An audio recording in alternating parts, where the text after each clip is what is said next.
Man, they've done it again. I think people are ignorant to the BYU experience. Oh, BYU? The place where they can't have caffeine? No. Oh, BYU? Those weird people? No. No more weird than you are for putting the volume at 17 instead of 16 because you only like odd numbers, or 18 instead of 19 because you only like even numbers. No. See, the lazy take until you get here, until you see what I saw over the course of the last 4 days, the lazy take is, oh, they're different. Oh, we got to tiptoe around the BYU folks, huh? Can't say any naughty words. Can't be drinking the alcohol, Wrong. What I've learned, I came to Provo for the first time in 2022 when Baylor played. In my junior year of college, Baylor was playing on the road against BYU. And I came out to a game here and immediately was blown away. I had no idea what I was getting into. See, when BYU was independent, this is how the rest of the country viewed them. It's how I viewed them. They're cute. That's that cute team out west. And yeah, they win sometimes. They're affiliated, the popular word would be Mormon. They're Church of Jesus Christ of Latter-day Saints, LDS on second reference. Like, oh, those people, they're out there. They're doing their own thing. They're cute. The independent school. I didn't know. And then you walk into an environment like this. You walk into an environment like I did BYU and Baylor in 2022, and you say, this is different. This is rare in college athletics. And here's why. Because you have a group of 18,000 people. And at the 4-minute timeout in this basketball game, the 4-minute timeout, not one had left. BYU's down 13 points. They do that, we determined, and they're throwing the banner around. The students are all still, they're down 13 points. There's no way they can come back and win. They almost did, by the way. And you think, nowhere else in the country, not in Waco, not in Tucson, not in Boulder, Colorado, not in Chapel Hill, North Carolina, do that many people stay because they love their school. And they stay despite decades of being told no, decades of being independent, years of waiting in the wilderness and wondering, when will we ever see the light of day? When Dave Rose was the coach here, they won a lot of games. Didn't get invited to a ton of NCAA tournaments. Why? Oh, because they're BYU. It's an afterthought. We don't have to. We don't have to think of them. They're just the cute school out west. That changed. That's actively changing. I met John. I met Doug. I met Chris. I had an incredible conversation at our live shows the other day with Josh at Chubby's. And I can tell you, what happens right here at the Marriott Center, what happens right here in Provo, Utah, at BYU, is different than what I've seen anywhere else in college athletics. And what I don't want you to forget about this is how rare it is. BYU fans, you should not take this for granted. There are teams that win at the top level of college basketball, top level of college football, and they almost win so much they become callous to it. They stop cheering for their team the same fervent way they did when they first got good again, when they first came to the surface of college athletics. BYU fans, they are committed to this. And you might think, you're sitting right there as a West Virginia fan, as a Cincinnati fan, as a Houston fan, as a Baylor fan, thinking, it's easy, man. They're all members of the Church of Jesus Christ of Latter-day Saints. This is what they do. It's what they do. They play by the rules. They don't drink. They eat their cougar tails. They have fun. This is their little cocktail party, but virgin cocktails. But it's not like that. You can't just proverbially turn it off. You can't just say, I'm gone. I'm going to go to all the games and support my team because that's what the church says so. The church doesn't say so. You have to disconnect the idea that there's some sort of mandate, some sort of order, that it's easy for these people. It is just as hard. It is just as hard for the 18,000 people here at the Marriott Center to show up on a night where it's 27 degrees, to walk, to drive, to fight parking on a Monday for a game at 7 p.m. They don't leave this place until close to 10. It's just as hard for them to do that as it is for you to do that at Arizona State, as it is for you to do that at UCF, as it is for you to do that at Texas Tech. And man, a lot of those fan bases do. But this fan base, when they win, they do it. When they lose, they do it. When they're down in games, they do it. And it doesn't make a ton of sense.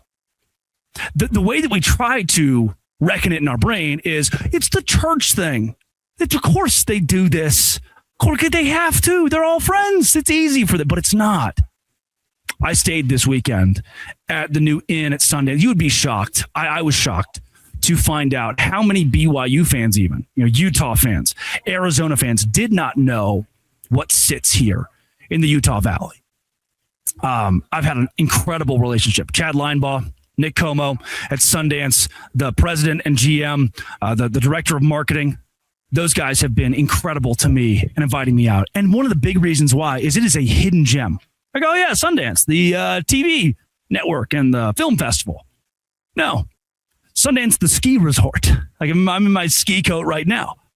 It's 20 minutes. So you understand. And I again, we get this picture in our brain of, BYU, Provo. Got to button it up there a little bit, dog. I flew in. First thing I did, went to the Al Bar. Yes, I said bar. Got a glass of wine. Not one person batted an eye. Not one person was like, hey, we don't do that here. The next night, you know what I did? I got in late because we were at the Utah BYU game. Then at Chubby's after that, doing the live post-game show. Back to the resort, Sundance. Only thing open for dinner, Al Bar. And I got a glass of wine again the next night. And guess who sat beside me? A family in BYU gear. You know what they said? Hey, good to see you. How was the game? They didn't say, oh, you're drinking wine? Can we pray for you? They didn't say, oh, you drink a glass of wine and you're having a 12-ounce beer? Oh, let's pray for you, man. Hey, we're praying for you. We hope hey, what about church tomorrow? You want to go to church tomorrow? They didn't do that. They didn't make me feel that way.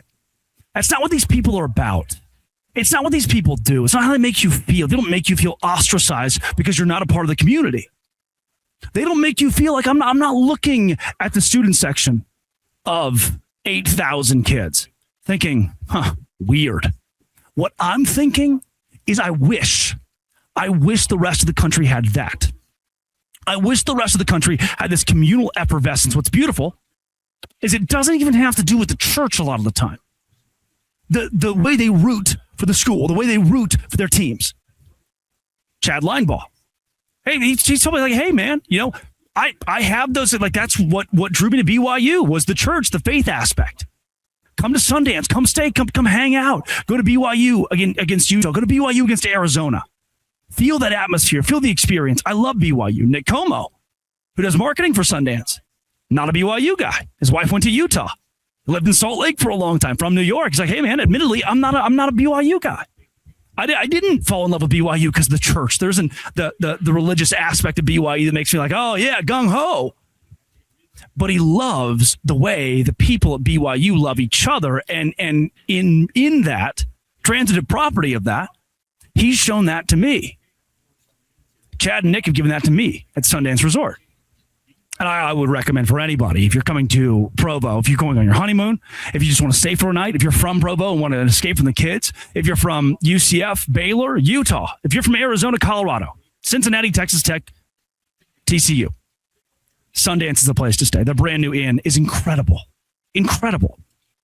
And it's not, oh, those weird people. No, it's the fact that a BYU student, member of the church or not, can get out of their 2 p.m. calculus class after a long day, checking the boxes on the old Scantron. They can go ski at Sundance, get done skiing at 5 o'clock, have a little meal right there, a glass of milk after they graduate wine, and then go to the BYU basketball game and root for a top 15 team in the country and the number 1 overall NBA draft pick. There are not a lot of places in America, not a lot of schools in America that have that. If you're in the middle of it, I hope you cherish it. And I hope you understand, I recognize it's not easy. It doesn't just come together. It's not, oh, well, it's a church thing, so of course they do it. It's like a Wednesday night, they're going to be there. No, it's tough. I hope you see that I see it. I hope that you feel seen.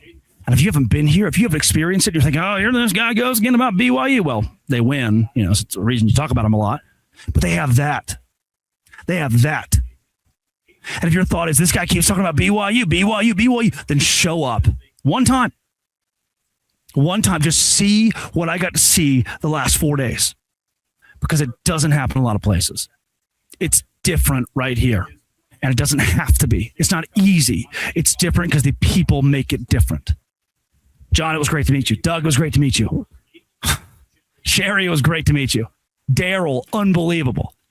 The amount of people that hundreds that watch the show. I appreciate it. I appreciate it a lot. I'll be back tomorrow. We'll talk again. I told all of you, I was like, hey, we'll talk on Tuesday morning, Monday morning. We did. This has been It Always Will Be. We'll see you again. 6 a.m. to 9 a.m. Eastern time. Westwood One, the Westwood One Sports app, by the way. I'll be there talking about BYU in Arizona. Locked on. Thanks for making it your first listen every single day. Dose Grande.